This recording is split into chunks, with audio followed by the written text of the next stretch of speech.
Commander Zexhai stood on the bridge of the Dominion flagship Eternal Conquest, watching the blue-green planet below through the massive viewing screen.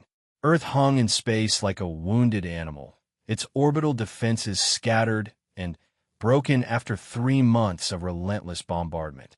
Smoke trails from burning cities created dark scars across the continents, and the human fleet had been reduced to desperate hit-and-run attacks that barely scratched the Dominion's mighty armada.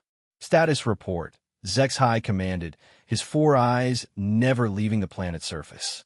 His scaled hide rippled with satisfaction as he contemplated the final victory that seemed so close. Sub-Commander Veltar approached with a data pad clutched in his clawed hands. Supreme Commander, our ground forces have secured 73% of major population centers. Human resistance continues in scattered pockets, but their military command structure appears to be collapsing.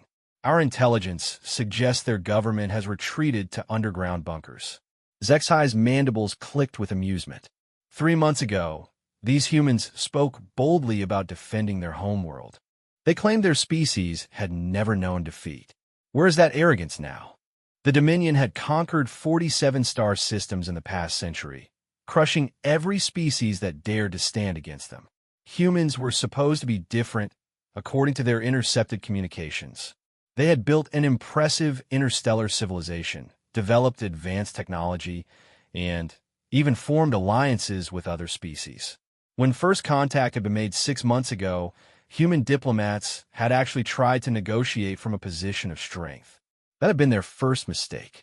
The second mistake was believing their scattered colonies could provide meaningful support against the full might of the Dominion war machine.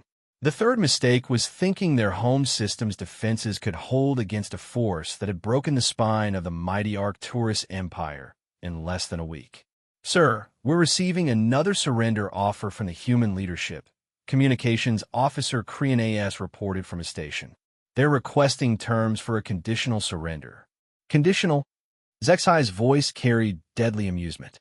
What conditions could they possibly hope to negotiate? Their fleets are destroyed, their cities are burning, and their colonies have been cut off from all support. What leverage do they imagine they possess? The truth was that humans had fought more fiercely than expected. Unlike other species the Dominion had conquered, humans seemed to have an unusual capacity for violence and sacrifice. Their soldiers fought to the last round. Their pilots made suicide runs against impossible odds, and their civilians had shown disturbing willingness to take up arms. Even now, after months of bombardment and invasion, pockets of human resistance continued to inflict casualties on Dominion forces. But fierce fighting meant nothing against overwhelming technological and numerical superiority. The Dominion had learned this lesson across dozens of conquered worlds. Display the surrender terms, Zexhai ordered. The main screen shifted to show a document transmitted from the human leadership bunkers. Zexhai read through the proposals with growing irritation. The humans wanted to retain control of their government, maintain their military structure under Dominion oversight, and continue administering their own colonies. They offered tribute and technological sharing in exchange for these concessions.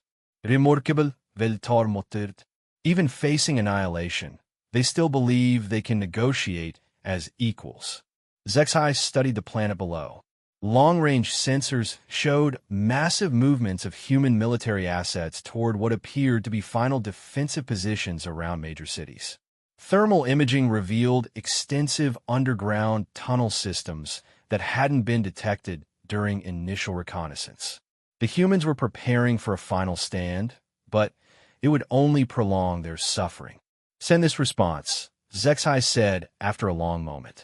Unconditional surrender within 48 standard hours, or we commence orbital bombardment of all remaining population centers. No negotiations, no conditions, no mercy. As Krian A.S. transmitted the ultimatum, Zexhai reflected on the campaign that had brought them to this point. The initial assault had gone exactly according to plan. Dominion scouts had mapped human defenses for weeks before the attack, identifying key military installations and fleet positions.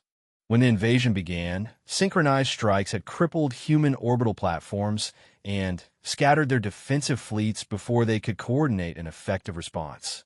The first wave of ground landings had met stronger resistance than anticipated, but superior Dominion technology had quickly overcome human defensive positions.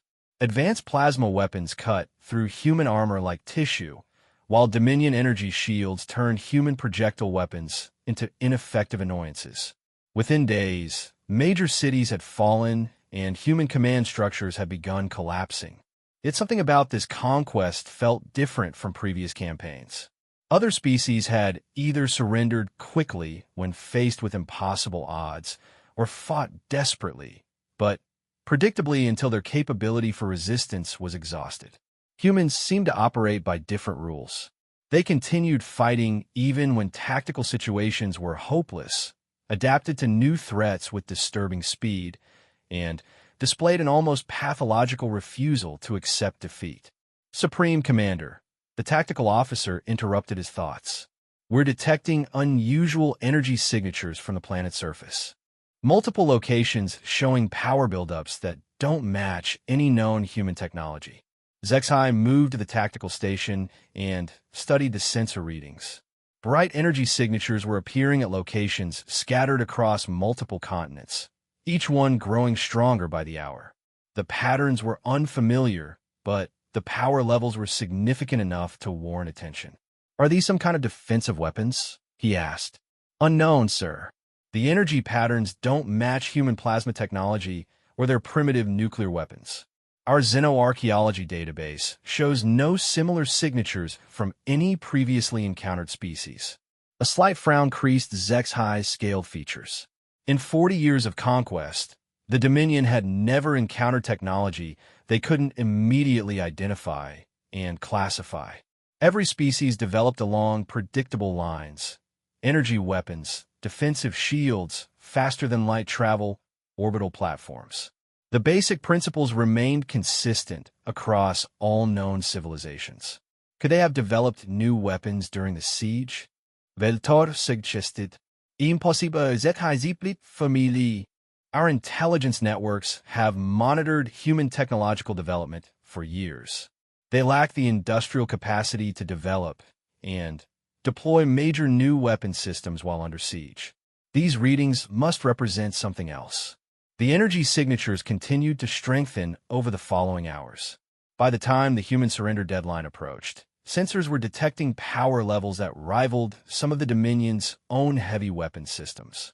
More troubling, the signatures seemed to be coordinating with each other, creating a network of energy sources spread across the planet's surface. Sir, we're receiving a response to our ultimatum, Korean AS announced. The main screen displayed a new message from the human leadership.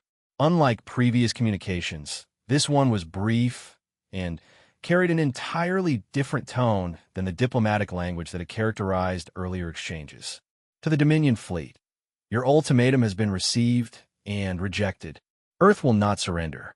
You wanted to see what humanity is truly capable of when pushed to the edge of extinction.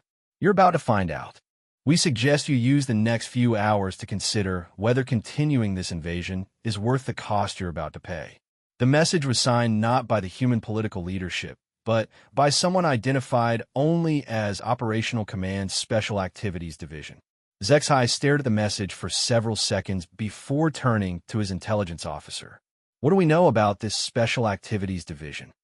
Nothing, sir. The designation doesn't appear in any of our intelligence files on human military organization. We've identified their regular Army, Navy, Air Force, and various special operations units, but this Special Activities Division is completely unknown. For the first time since the invasion began, Zexhai felt a small stir of uncertainty. In his experience, unknown factors in a military campaign were almost always dangerous factors. The confidence and defiance in the human message suggested they believed they possessed some capability the Dominion hadn't accounted for. Increase long-range scanning, he ordered. I want to know what's generating those energy signatures, and I want to know now. The next 6 hours passed in mounting tension. The energy signatures continued to strengthen while Dominion sensors struggled to penetrate whatever technology the humans were employing. Attempts to probe the sites with reconnaissance drones resulted in the complete loss of all craft that approached within 50 kilometers of the energy sources. More disturbing, human resistance forces on the ground had suddenly become far more effective. Dominion units that had been advancing steadily for weeks found themselves facing opponents who seemed to anticipate their every move. Supply convoys began disappearing without trace, and forward bases reported coordinated attacks by forces using weapons and tactics that didn't match any known human capabilities. Supreme Commander, the communications officer, called out urgently. "We're receiving a transmission from Colonel Harkvin's ground division. They report contact with unknown enemy forces." Unknown enemy forces? Zexai's voice sharpened. "Clarify that statement." "Sir, the colonel reports his forward positions came under attack by human soldiers who appear to be completely invisible until they opened fire.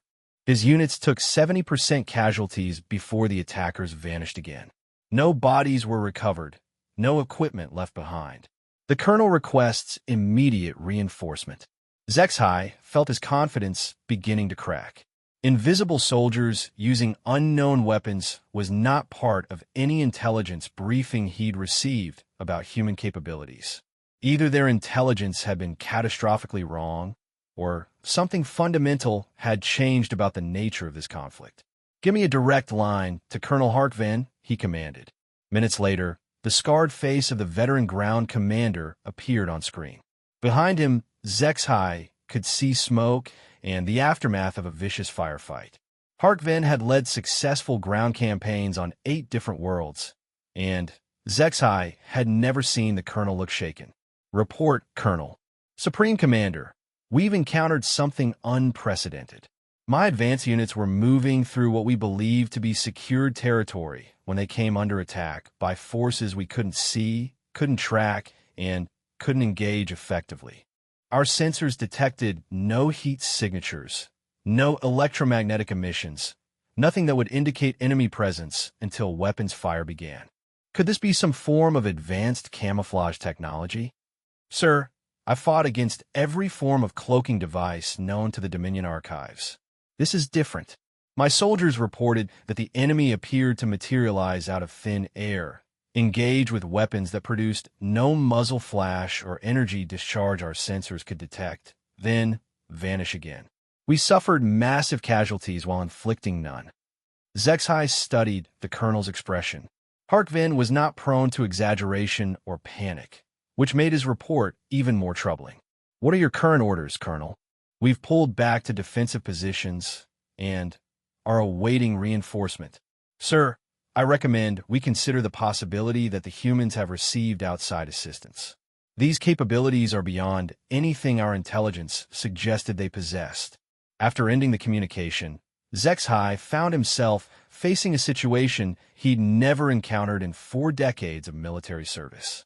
An enemy that had appeared defeated was demonstrating capabilities that contradicted everything the Dominion knew about human technology and tactics. "Analysis Division," he called out. "I want a complete review of all intelligence regarding human military capabilities.